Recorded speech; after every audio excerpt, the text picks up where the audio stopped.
Hello there and welcome back to my YouTube channel, James here as ever for today's lecture all about the introduction to the ACCA PM, or also known as the F5 exam, all about performance management. If this is the first time you've ever clicked on one of my videos, hello, my name is James. I'm an ACCA qualified member from the UK, and on my channel I help out ACCA and accounting students pass their exams. So if that sounds something interesting to you, make sure you hit the subscribe button below, because all my videos are dedicated to my lovely subscribers. And today's lecture is no different.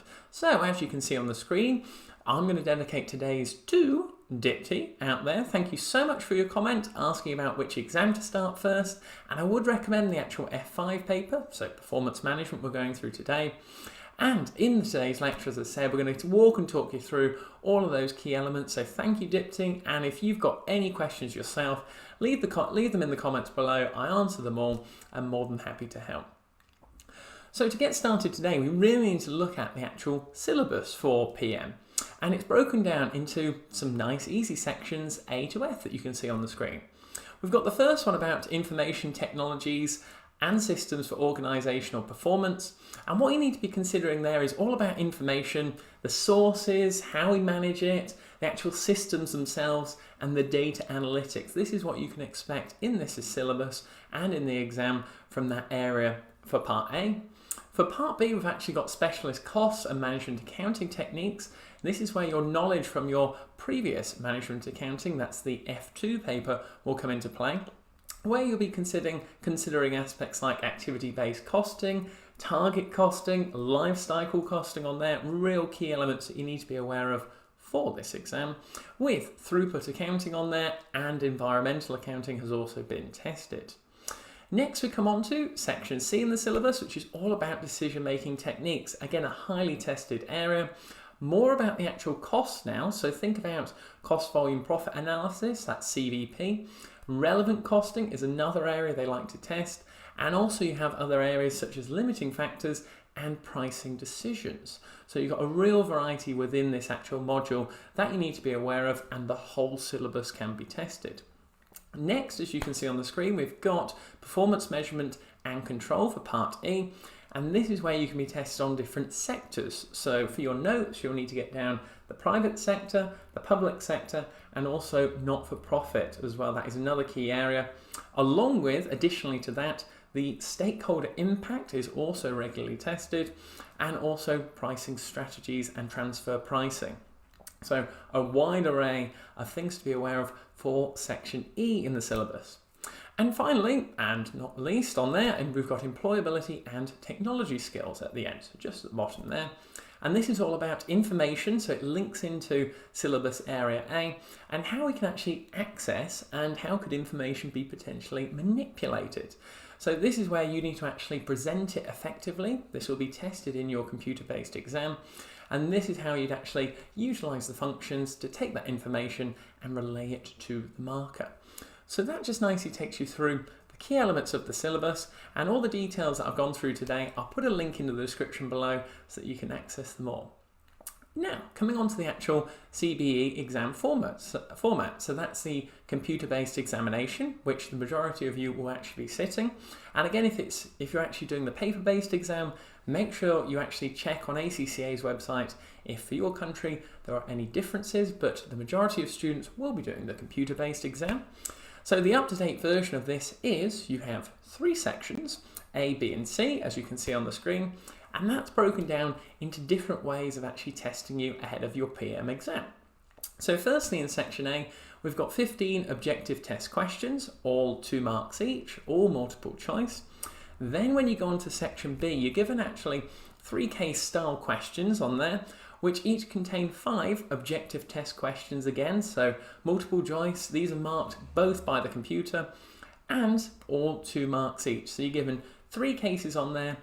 For each case you've got 10 marks each, that's where the 30 marks comes in at the bottom, and you've got 5 objective test questions on there.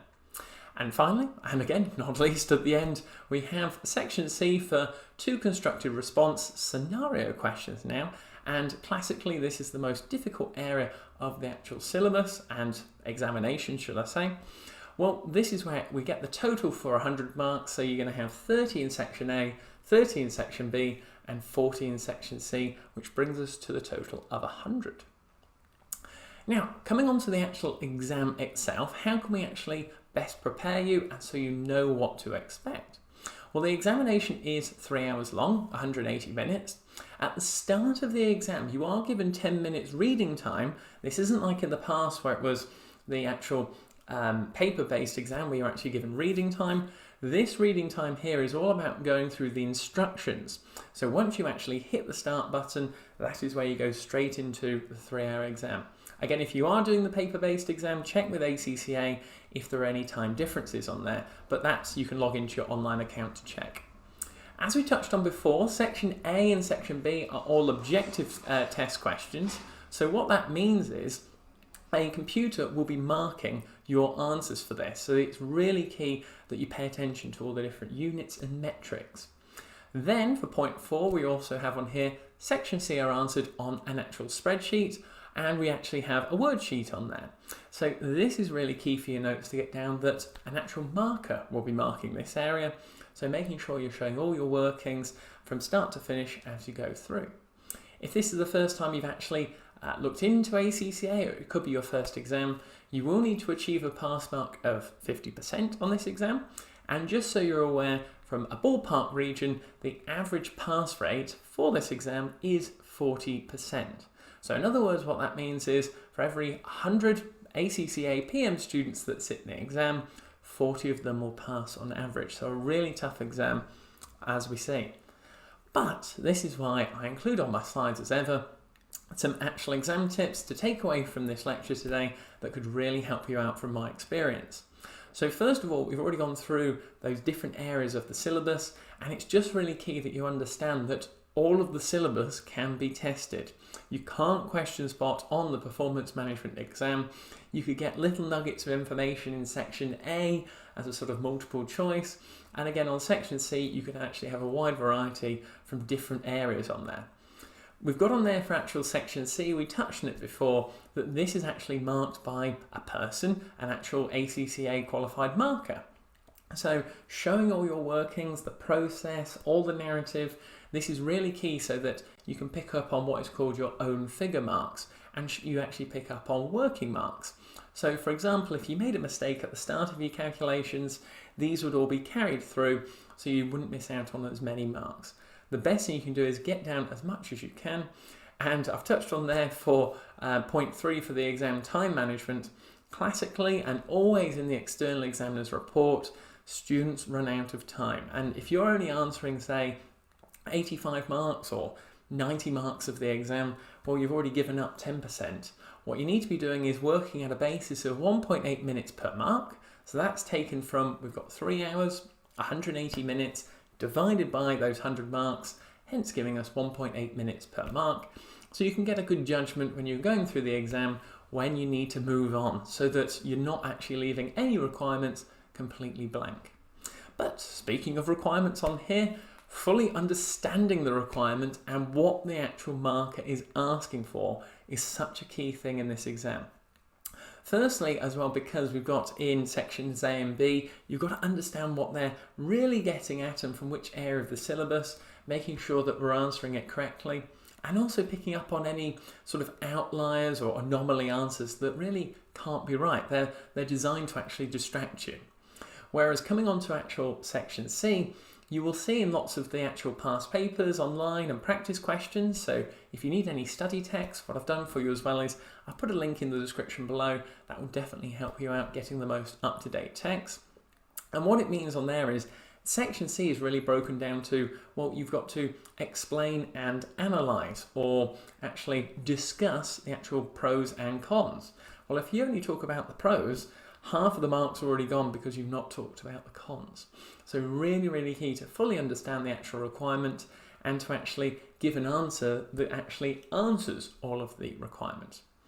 I did touch on it as well with the actual costing, such as activity-based costing areas from your actual management accounting. That's the F2 exam. These are previous study materials that you would have had to have completed before this exam. And if you haven't already done the management accounting exam, make sure you have before this, because the fundamentals within the management accounting is built on within PM. So if you really haven't done management accounting, you're going to be at a disadvantage going into this exam because they are the fundamentals in that F2 paper. So if you have got time, a few months before your exam, it may be worth getting those study notes out again, just refreshing your mind so that when you start to go through the PM study text, you're fully focused and you're on top of it.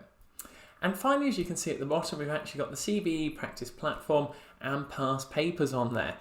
The CBE practice platform, you can log in using your usual ACCA account. It's really, really helpful so that you can actually get up to speed with how the system works so that you don't waste time in the exam.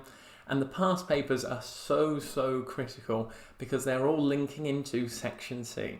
If you want the link to actually access those, I'll put it, as I said, in the description just to help you out. But the more you do, the better off you're going to be. And I'd be working from the most recent and then going back on top of it. It's all to your advantage, do them to time, and they're definitely going to prepare you for sitting your PM exam. Well, I hope you found today's video helpful. If you haven't already, make sure you subscribe and hit the button in the middle as you can see on the screen. What I've also done for you as well is I've left a couple of videos on there, such as one recommended and next video, so make sure you check those out. Click one of them right now and I'll join you on the other side. It could be the difference in getting you that extra mark to pass your exam. But as ever, on that bombshell, I'll see you next time. Cheers!